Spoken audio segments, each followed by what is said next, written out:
স্বামীর সাথে ডিভোর্স হওয়ার পর নিজের দেবরের সাথে বিয়ে হয় মীরার। কেননা তখন তার কোলে ছিল 7 মাসের শিশু সন্তান আয়ান। শ্বশুর শাশুড়ি তাকে মেয়ের মতো আদর করতেন। তারা কখনোই চাননি তাদের ছেলের সাথে মীরার সম্পর্কটা ছিন্ন হোক। তবে মীরার স্বামী আরহাম ততদিনে পরকীয়ায় লিপ্ত হয় অন্য নারীর সাথে। একাধিক নারী সঙ্গ তার স্ত্রী সন্তানের প্রতি তীব্র অনীহা সৃষ্টি করেছিল। তাই বাবা মার সকল ইচ্ছে নিজের সন্তান ও মীরার কথা না ভেবেই নিজ সিদ্ধান্তে এক প্রকার জোর করেই ডিভোর্স দিয়ে দেয় মীরাকে। তবে মীরার শ্বশুর শাশুড়ি কখনো চায়নি তাদের বংশের প্রথম সন্তান অন্য কারো হাতে যাক। তারা মীরাকে কাজ ছাড়া করতে চাননি। মেয়ে ছিল না বলে মীরাকে তারা মেয়ের স্থান দিয়েছিলেন। ফলে মীরার বাবা মার সাথে দীর্ঘ আলাপচারিতা ও নিজেদের ছোট ছেলে, যে কিনা পেশায় একজন নেভির উচ্চপদস্থ কর্মকর্তা, মিস্টার তুর্য চৌধুরীর সাথে এক প্রকার কথা কাটাকাটির পর এই বিয়ের সিদ্ধান্ত নেন। এতে আরহাম কোনো প্রকার হস্তক্ষেপ করার সুযোগ পায়নি। তুর্য কাজের সূত্রে বেশিরভাগ সময় ঢাকায় থাকে। যেদিন বিয়ে হয়েছিল সেদিন মাত্র কয়েক ঘন্টার জন্য এসেছিল সে। বিয়ে সম্পূর্ণ হলে ফের ঢাকার উদ্দেশ্যে বেরিয়ে পড়ে। এরপর কেটে গেছে একটা সপ্তাহ। আর আজ মীরা নিজের গোছগাছ করতে ব্যস্ত। কাল রাতেই ঠিক হয়েছে মীরা ঢাকায় তুর্যের কাছে যাচ্ছে। সেখানেই থাকবে নিজের স্বামীর সাথে। এটা মূলত মীরার শ্বশুর শাশুড়ি আমিনুল চৌধুরী ও সুমি চৌধুরীর সিদ্ধান্ত। মীরা বাধা দেওয়ার সুযোগ পায়নি, আর না সে বাধা দিতে চায়। বাড়িতে আরহাম আছে, যার মুখোমুখি সে হতে চায় না। ডিভোর্সের পর সে বাবার বাড়িতে ছিল। তুর্যের সাথে বিয়ে হওয়ার সূত্রে ফের এখানে থাকা পড়েছে। এখন এখানে থাকলে প্রতি মুহূর্তে তার মুখ দর্শন করতে হবে তাকে। তাই মীরাও সিদ্ধান্ত নিয়েছে এমন কাপুরুষের মুখ দেখার চেয়ে ঢাকা চলে যাওয়া অধিকতর শ্রেয়। বিয়ের পরপর তুর্যকে 2-1 বার দেখেছিল রমণী। কথা হয়েছে হাতে গোনা কবার। এ বাড়িতে আসার 2টি বছর কাটলেও তুর্যের সাথে তেমন একটা সুসম্পর্ক ছিল না তার। কেননা প্রথম থেকেই তুর্য কাজের সূত্রে বাড়ির বাইরে থাকত। বছরে 2-1 বার আসতো বোধহয়। দীর্ঘ নিঃশ্বাস ত্যাগ করে রমণী। তাকায় বিছানার ওপর ঘুমে কাদা হয়ে শুয়ে থাকা নিজের সন্তানের পানে।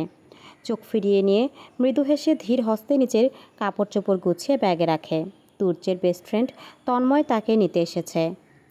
নিচে সকলের সাথে বসে আড্ডা দিচ্ছে সে। মীরাকে বলে দিয়েছে তাড়াতাড়ি রেডি হতে। এই ছেলেটাকে বেশ কয়েকবার দেখেছে মীরা, বড়ই চঞ্চল সে। মীরা ভেবে পায় না তুর্যের ন্যায় এত রকচটা গম্ভীর এক পুরুষের বেস্ট ফ্রেন্ড তন্ময়ের মতো একজন মানুষ কী করে হতে পারে। এই পরিবারের সাথেও তন্ময়ের বেশ সুসম্পর্ক রয়েছে। মাঝে মধ্যে তুর্যকে না জানিয়ে এ বাড়িও চলে আসে সে। এতিম কিনা, নিজের পরিবার নেই বলেই হয়তো এই পরিবারটাকে এত ভালোবাসে। মৃদু হাসে রমণী। ব্যাগপত্র গুছিয়ে রেডি করতেই শাশুড়ি সুমি চৌধুরী এসে হাজির। মীরাকে দেখে আলতো হাতে জড়িয়ে ধরেন তিনি। শাশুড়ি মায়ের স্পর্শে বুকের ভেতরটা কেমন করে ওঠে মীরার। এই মানুষটার কাছ থেকে এতদিন যে মায়াটা পেয়েছে সেটা কোনোদিনও অস্বীকার করার মতো নয়। মীরার মাথায় হাত বুলিয়ে সুমি চৌধুরী বললেন, সব কিছু গুছিয়েছিস তো মা? হ্যাঁ আম্মু, প্রায় সবই হয়ে গেছে। সুমি চৌধুরী একবার তাকালেন বিছানার দিকে, যেখানে নিজের নাতি শুয়ে আছে। মৃদু হাসেন তিনি। ফের মীরাকে বলেন, কিছু বাদ পড়লো না তো? ওখানে গিয়ে যেন আবার বলিস না এটা আনিনি ওটা আনিনি। মীরা হেসে মাথা নাড়ে। শাশুড়িকে জড়িয়ে ধরে বলে, না আম্মু, প্রয়োজনীয় সবই নিয়েছি। কিছুক্ষণ চুপ করে থেকে সুমি চৌধুরী মীরার মুখের দিকে তাকিয়ে থাকেন। চোখের কোণে জমে থাকা পানিটা আড়াল করার চেষ্টা করেন তিনি। তারপর মীরার গালে হাত রেখে বলেন, তুই আমাদের ছেড়ে যাচ্ছিস না মা। এটা তোর নিজের বাড়ি ছিল, আছে আর থাকবে, শুধু জায়গাটা বদলাচ্ছে। মীরার বুকটা ভার হয়ে আসে। ধীরে ধীরে শাশুড়ির হাতের উপর নিজের হাত রাখে সে। আমি জানি আম্মু। আর তুর্য? কথাটা বলেই থেমে যান সুমি চৌধুরী। মীরা চোখ তুলে তাকায়। তুর্য একটু অন্যরকম ছেলে। ছোটবেলা থেকেই নিজের মতো থাকে। কথাবার্তা কম, রাগটা আবার একটু বেশি, কিন্তু মনটা খারাপ নয়। অত্যন্ত দায়িত্বশীল সে। তবুও তোকে কষ্ট দেওয়ার মতো কিছু করলে আমাকে সঙ্গে সঙ্গে জানাবি। নিজের ভেতর জমিয়ে রাখবে না। মীরা কিছুক্ষণ চুপ থেকে মাথা নাড়ে। আনমনে বলে ওঠে, আম্মু, আমি ওনার কাছে কোনো প্রত্যাশা নিয়ে যাচ্ছি না, শুধু আমাকে যেন নিজের মতো থাকতে দেন। আমিও ওনাকে বিরক্ত করব না। সুমি চৌধুরী মৃদু হাসলেন। সংসার এভাবে হয় না মা। দুজন মানুষ পাশাপাশি থাকলে কিছুটা জায়গা দিতে হয়, আবার কিছুটা জায়গা নিতেও হয়। তুই সময় নিস, তুর্যকেও সময় দিস। মীরা আর কিছু বলে না। সুমি চৌধুরী এবার তার কপালে চুমু দেন। নিজের যত্ন নিবি আর আমার নাতির খেয়াল রাখবি। মীরার চোখ দুটো ছলছল করে ওঠে। সে মুখটা ঘুরিয়ে নেয়। আপনি কাঁদবেন না আম্মু, আমি তো একেবারে যাচ্ছি না, মাঝে মধ্যে আসবো। সুমি চৌধুরী অশ্রুসিক্ত নয়নে মীরার গালে হাত রাখেন। বড় ছেলেটা হিরে চিনতে পারেনি। নিজে পছন্দ করে আরহামের জন্য মীরাকে বউ করে নিয়ে এসেছিলেন তিনি। আরহাম নিজেও মীরার জন্য পাগল ছিল। তার রূপের প্রশংসায় পঞ্চমুখ হতো। অথচ কোথা থেকে কি হলো কে জানে। একাধিক নারী সঙ্গ তাকে নিজের সংসার হতে দূরে ঠেলে দিল। সুমি চৌধুরীর বুকটা মোচড় দিয়ে ওঠে। তুই ভালো থাকবি, দেখে নিস। মীরা এবার শাশুড়িকে শক্ত করে জড়িয়ে ধরে। ঠিক তখনই দরজার বাইরে থেকে তন্ময়ের গলা ভেসে আসে। আন্টি, আমি আর 10 মিনিট অপেক্ষা করব, এরপর না এলে মীরা ভাবিকে তুলে নিয়ে যাব কিন্তু। মীরা চোখ মুছে হেসে ফেলে। সুমি চৌধুরীও হাসেন। এই ছেলেটার মুখ বন্ধ করার সাধ্য কারণেই। বলতে বলতে বিছানায় ঘুমিয়ে থাকা আয়ানকে কোলে তুলে নিলেন তিনি। মীরা সেদিকে তাকিয়ে ব্যাগটা হাতে নেয়। ছোট্ট আয়ানকে নিয়ে ওখানে গিয়ে থাকাটা প্রথম দিকে অস্বস্তিকর মনে হলেও শাশুড়ির কথার উপর ভরসা করেই মীরা পা বাড়িয়েছে। সুমি চৌধুরী চেয়েছিলেন যাতে মীরা তুর্যের আশেপাশে থাকে, তাদের সম্পর্কটা যাতে একটু উন্নতি হয়। ছোট্ট আয়ান যেন একজন বাবা পায়। আর তাই জন্যই সব কিছু পায়ে ঠেলে তিনি সিদ্ধান্ত নিয়েছিলেন মীরা আয়ানকে তুর্যের কাছে পাঠাবেন। তুর্য এতে বাধা দেয়নি, বরং অদ্ভুত নীরব থেকেছে। সুমি চৌধুরী নাতিকে বুকে আগলে মীরার পানে তাকালেন। মীরা মিষ্টি হাসলো। চলুন আম্মু। ঘর থেকে বের হতেই নিচে তন্ময়কে দেখা যায়। সোফায় বসে আমিনুল চৌধুরীর সঙ্গে বেশ জমিয়ে গল্প করছে। মীরাকে দেখেই উঠে দাঁড়ায় সে। অবশেষে ম্যাডাম এলেন। আমি তো ভাবছিলাম আজকে ঢাকা যাওয়া বাদ দিয়ে এখানেই রাত কাটাতে হবে। বলতে বলতে তন্ময় গিয়ে আয়ানকে পরখ করলো। বাচ্চাটা ঘুমিয়ে গেছে দেখে আর জাগালো না। মীরা মৃদু হাসলো। একটু সময় লেগে গেল ভাইয়া। একটু? আপনি জানেন কতক্ষণ ধরে আমি ঘড়ির দিকে তাকিয়ে আছি? সুমি চৌধুরী তন্ময়ের হাতে মীরার ব্যাগ তুলে দিয়ে বলেন, তুই ওকে ভালোভাবে নিয়ে যাবি বাবা, রাস্তায় যেন কোনো অসুবিধা না হয়, আর আয়নের একটু খেয়াল রাখবি। আপনি একদম চিন্তা করবেন না আন্টি। মীরা ভাবিকে নিজের বোনের মতো আর কুচুপুকে নিজের জানের মতো করেই নিয়ে যাব। পাশ থেকে আমিনুল চৌধুরী চশমা ঠিক করলেন, গম্ভীর মুখে বললেন, আর তুর্যকে ফোন করে জানিয়ে দিস যে ওরা রওনা দিয়েছে। জি আঙ্কেল, ওকে আগেই জানিয়েছি। ও বলেছে রাতে ফিরতে দেরি হবে।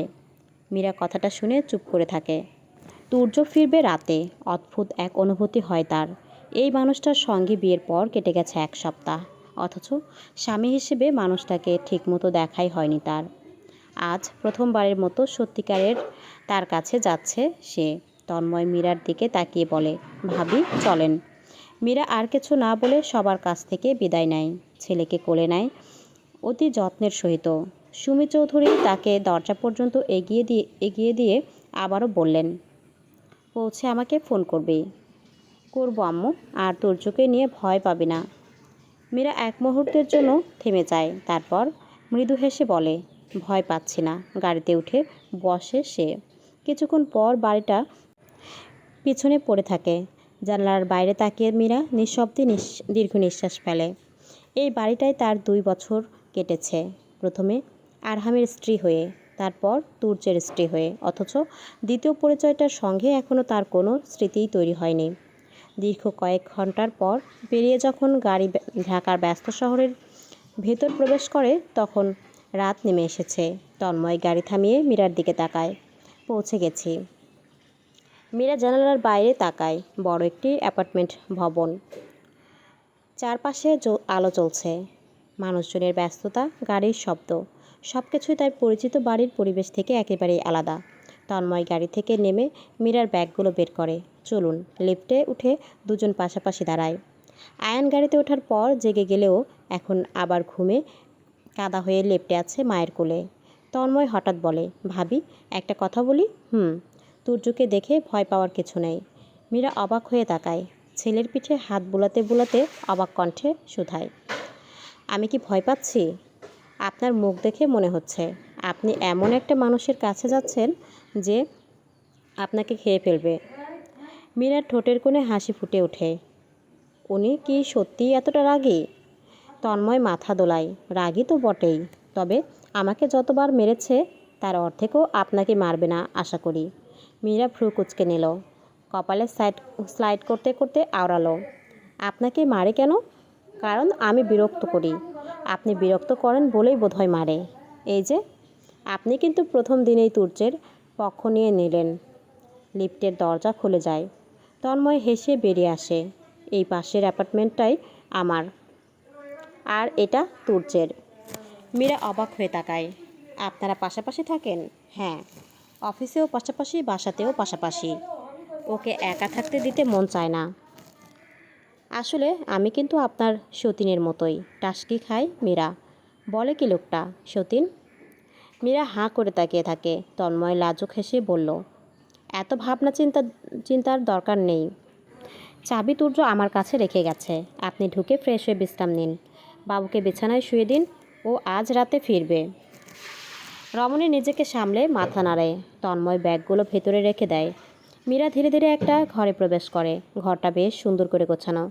একপাশে আলমারি, সামনে বড় জানালা। বিছানার ওপর পরিষ্কার চাদর পাতা। টেবিলের ওপর কয়েকটি প্রয়োজনীয় জিনিসও রাখা। তুর্য নিজে এসব করেছে কি নাকি সুমি চৌধুরী আগে ব্যবস্থা করে দিয়েছেন মীরা জানে না। সে ব্যাগটা একপাশে রেখে দেয়। সারাদিনের ধকল, কয়েক ঘন্টার পথ, আর এত সব চিন্তায় শরীরটা যেন আর চলতে চাইছে না। মীরা ধীরে ধীরে বিছানায় বসে। ছেলেকে প্রথমে বিছানায় শুইয়ে দিয়ে তারপর নিজেও গা এলিয়ে দেয় নরম বালিশে। বড্ড ক্লান্ত লাগছে। চোখ নিভে আসছে কেমন। শিউলি ফুল, শিউলি ফুল। পরপর দুবার একই ডাক কানে ভেসে আসে রমণীর। ঘুমের মধ্যেও মস্তিষ্ক সচল হয়ে ওঠে। কারো ভারী উত্তপ্ত নিঃশ্বাস তার মুখে লাগছে। মীরার ছোট্ট মস্তিষ্ক তখন গভীর ভাবনায় মশগুল। কে শিউলি ফুল বলে ডাকছে? কার কণ্ঠ এটা? তখন ক্লান্ত শরীর বিছানায় এলিয়ে দিতেই কেমন ঘুমের রাজ্যে তলিয়ে গিয়েছিল সে। আয়ানকে জড়িয়ে ওভাবেই ঘুমিয়ে পড়েছিল। তারপর কতক্ষণ কেটেছে জানা নেই। হুট করেই মাঝরাতে এরূপ কোমল আওয়াজে নড়ে চড়ে ওঠে মীরা। চোখজোড়া পিটপিট করে তাকাতেই তার শরীর কেঁপে ওঠে, গলা শুকিয়ে কাঠ হয়। স্বপ্ন নাকি বাস্তব তার মধ্যে ঠিক পার্থক্য করে উঠতে পারে না। মীরা শুকনো ঢোক গিলে। তার পানে ঝুঁকে থাকা মানবটি ততক্ষণে জায়গা পরিবর্তন করে শটান হয়ে দাঁড়িয়ে পড়েছে। গায়ে কালো রঙা টি শার্ট আর ট্রাউজার। মাথায় এলোমেলো চুলগুলো ছড়িয়ে ছিটিয়ে আছে কপালময়। ড্রিম লাইটের মৃদু আলোয় পুরুষটির ঝাপসা দৃষ্টি সুস্পষ্ট নজর কাড়ল রমণীর। খেই হারালো তৎক্ষণাৎ। তীর তীর করে কাঁপতে থাকা অষ্টযুগল হতে আপনা আপনি নির্গত হলো, তুর্য আপনি খাবার তৈরি, হাত মুখ ধুয়ে খাবারটা খেয়ে তারপর ঘুমিয়ে পড়ুন বলেই গটগট পায়ে ঘরের বাইরে চলে গেল পুরুষটি। মীরা হতবম্ব, হতবিহ্বল। কখন এলো সে, কখন খাবার তৈরি করলো, অথবা বাহিরে থেকে আনলো কি না তার কিছু মীরা জানে না। তবে এই মুহূর্তে পুরুষটির থেকে এরূপ ঠান্ডা আচরণ সে আশা করেনি। আর এই অদ্ভুত নামটা, সেটা কি আশা করেছিল? মীরা শুকনো ঢোক গিলে ফ্যাল ফ্যাল করে দরজার পানে তাকিয়ে রইল। গভীর ভাবনায় বিভোর থাকতে থাকতেই ধীর পায়ে বিছানায় ছাড়ে মীরা। শুকনো ঢোক গিলে তপ্ত শ্বাস ফেলে তাকাই ছেলের পানে। মুখে আঙুল চেপে ঘুমের মাঝেও শিশুটি কেমন ঠোঁট নাড়াচ্ছে। খিদে পেয়েছে হয়তো। সেই বাড়িতে থাকাকালীন খেয়েছিল। পরে ঘুমের মধ্যে একবার। মীরা আলতো হাতে ছেলেকে বিছানার মাঝ বরাবর শুয়ে দিয়ে ওয়াশরুমের দিকে পা বাড়ালো। হাতে তুলে নিল হালকা রঙের এমব্রয়ডারির কাজ করা টুপিস, সাথে পাতলা ফিনফিনে একখানা ওড়না। মীরা ওয়াশরুমে প্রবেশ করে তাকালো আয়নার দিকে। একটু আগের কথা মনে হতেই বুকের ধুকপুকানি বাড়ে ক্রমশ। অজানা শিহরণে কম্পন সৃষ্টি হয় রমণীর মেয়েলি কায়ায়। সেই অদ্ভুত নামটা এখনও তার মস্তিষ্কের ঘুরপাক খাচ্ছে। সে তো ভুল শুনেনি। তাহলে কেন পুরুষটি তাকে এহেন নামে সম্বোধন করলো? কেন অত কোমল স্বরে শিউলি বলে ডাকলো? মীরা কি একবার জিজ্ঞেস করবে সে কথা? ভাবতে ভাবতেই মাথা নাড়ায় মীরা। না, জিজ্ঞেস করতে যেতে পারবে না, এতে তার অস্বস্তি বাড়বে। রমণী মৃদু শ্বাস ফেলে ভাবনার জগৎ হতে বেরিয়ে দীর্ঘ সময় নিয়ে নিজেকে ফ্রেশ করিয়ে তোয়ালে দিয়ে মুখ মুছে আনমনে বেরিয়ে আসে বাহিরে। আর বের হতেই আচমকা কানে ভেসে আসে ছেলের মৃদু কান্নার আওয়াজ। চমকিত হয় রমণী। ঝটপট তোয়ালে একপাশে রেখে দ্রুত ছেলের কাছে এগিয়ে যায়। মা, উঠে গেছে আমার বাবুটা। এই যে আম্মা এখানে। কাঁদে না সোনা? আ উ শিশুটির কান্নার গতি বাড়ে দ্বিগুণ হারে। মীরা দ্রুত ছেলেকে ফিডিং করাতে লাগে বুকে জড়িয়ে। মায়ের বুকের উষ্ণতা টের পেতেই আয়নের কান্না কমে আসে। হাসি মীরা। এর মধ্যেই দরজায় টোকা পড়ে। মীরা চমকে ওঠে। বাহির হতে ভেসে আসে তুর্যের গম্ভীর কণ্ঠস্বর। কোনো সমস্যা? কাঁদছে কেন? মীরা ঠোঁটে ঠোঁট চেপে রয়। কি জবাব দেবে বুঝে উঠতে পারে না ঠিক। অনেকটা সময় নিয়ে মিনমিনিয়ে আওড়ায়। খিদে পেয়েছে তাই। ঠিক আছে, খাওয়ানো হলে নিজেও খেয়ে নিন এসে। আপনার জন্য সারা রাত জেগে বসে থাকবো না আমি। দ্রুত করুন। বলেই গটগট পায়ে ফিরে যায় তুর্য। মীরার মুখটা ছোট হয়ে আসে। ইস, নিশ্চয়ই লোকটা বিরক্ত হচ্ছে। সারাদিন কাজ শেষে যেই বাসায় ফিরল সেই আজ প্রথম দিন এসেই ঝামেলা বাঁধিয়ে দিল সে। সারাদিনের ক্লান্তিতে একটু ঘুমিয়ে আরাম করার ফুরসত পাচ্ছে না লোকটা। মীরার খারাপ লাগে বড্ড। ঘড়ির পানে তাকায় ঘাড় ঘুরিয়ে। রাত 1টা বাজে। আয়ান তখনও চুকচুক আওয়াজ তুলে খাচ্ছে। মীরা ছোট্ট একটা শ্বাস ফেলে। ছেলেটা এখন আর ঘুমাবে না। পুরোটা সময়ই তো ঘুমিয়ে কাটিয়েছে। এখন রাত জেগে নিশ্চিত মাকে জ্বালাতন করবে। শেষ রাতের দিকে হয়তো ঘুমোবে আবার। ছেলের খাওয়া শেষ হলে তাকে বুকে আগলে ধীর পায়ে ঘর ছেড়ে বেরিয়ে আসে মীরা। ছোট্ট বসার ঘরের একপাশে ডাইনিং টেবিল, তার সামনেই ছোট্ট কিচেন। তুর্য তখন বসে আছে টেবিলে। আনমনে চামচের সাহায্যে খাবারের শেষ লোকমাটা মুখে পুড়ে উঠে দাঁড়ায়। টিস্যু দিয়ে মুখ মুছতে মুছতে পিছু ফিরে নিগুড়ো দৃষ্টিতে তাকায় পিছনে বুকে নিজ সন্তান আগলে দাঁড়িয়ে থাকা রমণীটির পানে। মীরা মাথা নুইয়ে নিল। আয়ান মায়ের ওড়না চেপে মুখে গুজে বড় বড় আখি পলক মেলে তাকিয়ে আছে সামনের দীর্ঘদেহীর পুরুষটির পানে। মীরার দিক হতে চোখ সরিয়ে তুর্যের নজর শিশুটির পানে যেতেই আচমকা দৃষ্টি তার স্থির হয়ে আসে। গলে যায় মনের ভাবনাগুলো। শিশুটি যখন প্রথম পৃথিবীর বুকে এসেছিল সেদিনও সে বাড়ি ছিল না। আয়ান জন্মের 3 দিন বাদে সে তাকে প্রথম দেখেছিল এবং চাচ্চু হিসেবে কোলে তুলেছিল। অথচ আজ তার অবস্থান কোথায়? কে সে? শিশুটির সাথে তার সম্পর্কের পরিবর্তনটা কতদূর গড়িয়েছে ধারণা আছে? কতটা মস্তকে হানা দিতেই নিজেকে সামলে নেয় সে। পুরুষটির মস্তিষ্কে বিচরণ করা নিগুড়ো ভাবনাগুলোকে এক সাইডে রেখে হালকা কেসে ওঠে। খাবার বাড়া আছে, খেয়ে নিন। তুর্য সোফার পানে এগিয়ে যেতে চায়, তবে কি মনে করে জানি থেমে যায় মাঝপথে। মীরা তখনও কোলে ছটফট করতে থাকা ছেলেকে থামাতে ব্যস্ত। একদম নিঃশব্দে ঠোঁট নাড়িয়ে শান্ত করছে সন্তানকে। মুখ দিয়ে কোনো আওয়াজ বের করছে না রমণী। যেন সামান্য টু শব্দ করলেও সামনের পুরুষটির বিরক্ত লাগতে পারে। মীরা চোখের নরম ইশারায় ছেলেকে শান্ত করতে চায়, তবে অবুঝ শিশুটি দ্বিগুণ চিৎকারে মায়ের ওড়না টেনে লাফালাফি শুরু করে দেয়।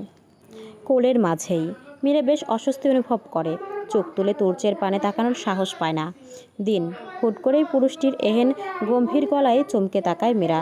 দেখে তুর্য তার পানে হাত বাড়িয়ে আয়ানকে ইশারায় চাইছে। মীরার বুকের ভেতরটা মোচড় দিয়ে ওঠে। হাত পা কেমন অসাড় অনুভব হয়। বুকের ভেতরটা ভার হয়ে আসে অজানা কারণে।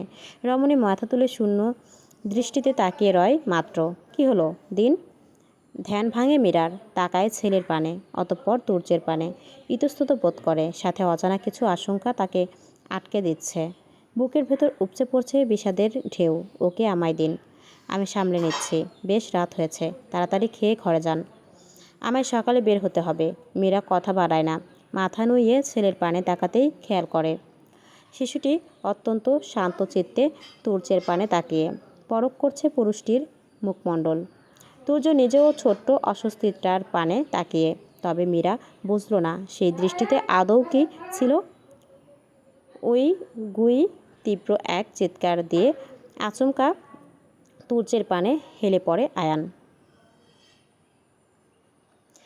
এতে ভীষণ চমকে যায় মীরা। দ্রুত ছেলেকে সামলে অবাক নেত্রে তাকায়। আয়ান তখনও হাত পা ছুঁড়ছে নাগাতার ভাবে।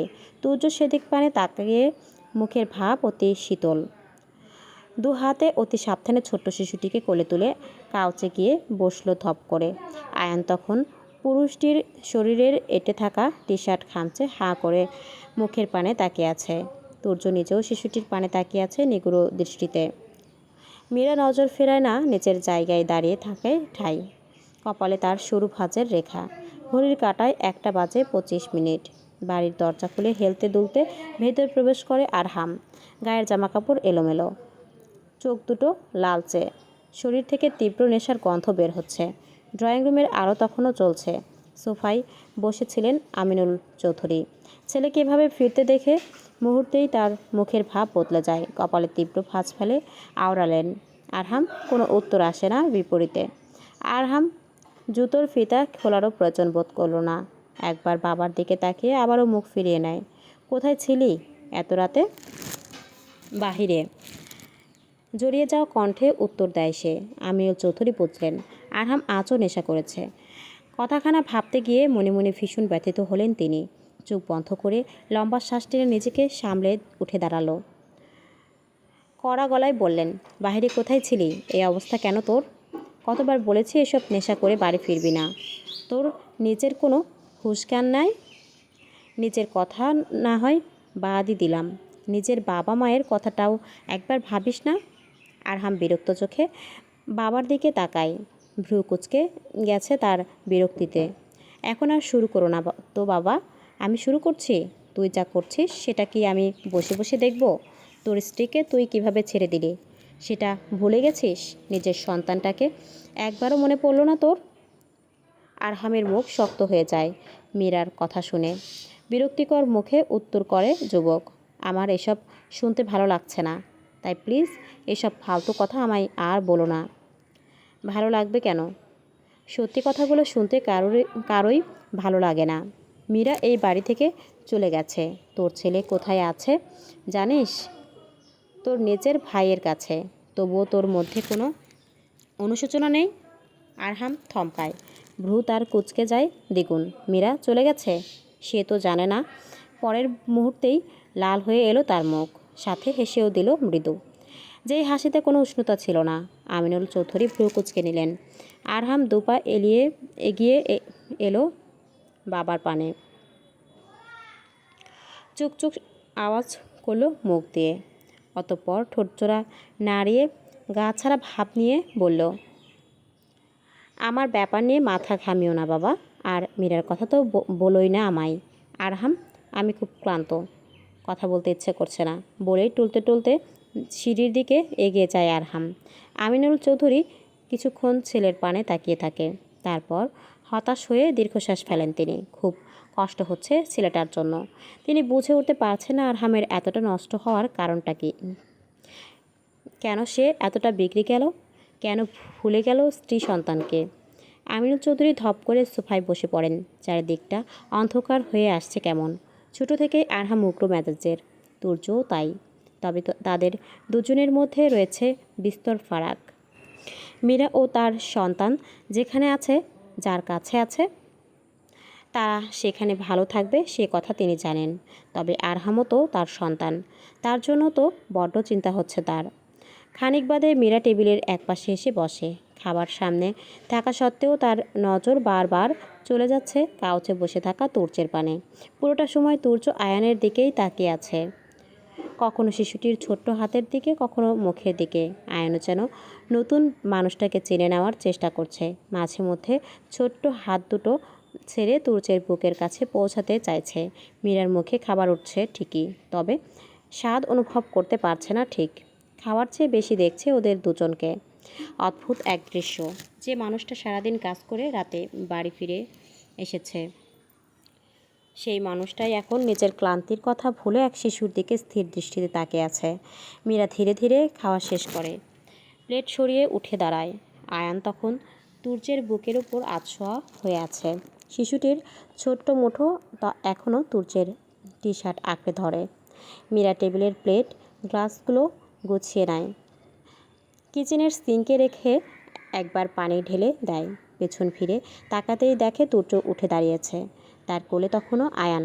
তুর্য একবার মীরার দিকে তাকায়, তবে সেই দৃষ্টিটা বেশিক্ষণ স্থায়ী হয় না। আলগোসের দৃষ্টি ফিরিয়ে নরম গলায় শুধায়, খাওয়া শেষ? কিছু গুছিয়ে রাখার দরকার নেই, কাল করে নেব। মীরা মাথা নেড়ে চুপ করে থাকে, সাথে অবাক হয়। সে করবে মানে? মীরা থাকতে তুর্য কেন করতে যাবে এসব? পুরুষ মানুষ হয়ে এসব কাজ মানায় নাকি?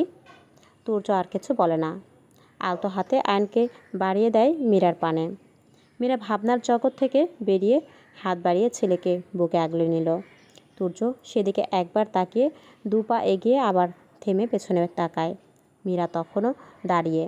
তুর্য কয়েক সেকেন্ড তার পানে তাকিয়ে থেকে গম্ভীর গলায় বলে, ঘরে গিয়ে ঘুমিয়ে পড়ুন। অনেক রাত হয়েছে বলেই আর অপেক্ষা করল না পুরুষটি। নিজের ঘরের দরজা খুলে ভেতরে ঢুকে যায় তুর্য। মীরা স্থির হয়ে দাঁড়িয়ে থাকে কিছুক্ষণ, তারপর ধীরে ধীরে নিচের ঘরের দিকে পা বাড়ায়। মনের ভেতর কেমন এক অদ্ভুত অনুভূতি হচ্ছে তার। আয়নের প্রতি তুর্যের অদ্ভুত স্থির চাহনি বারবার মীরার চোখের সামনে ভেসে উঠছে, গায়ে কাটা দিচ্ছে কেমন। ভিডিওটি কেমন লাগলো অবশ্যই কমেন্ট করে জানাবেন। ভালো লাগলে লাইক, কমেন্ট, শেয়ার এবং সাবস্ক্রাইব করে পাশে থাকবেন। ধন্যবাদ।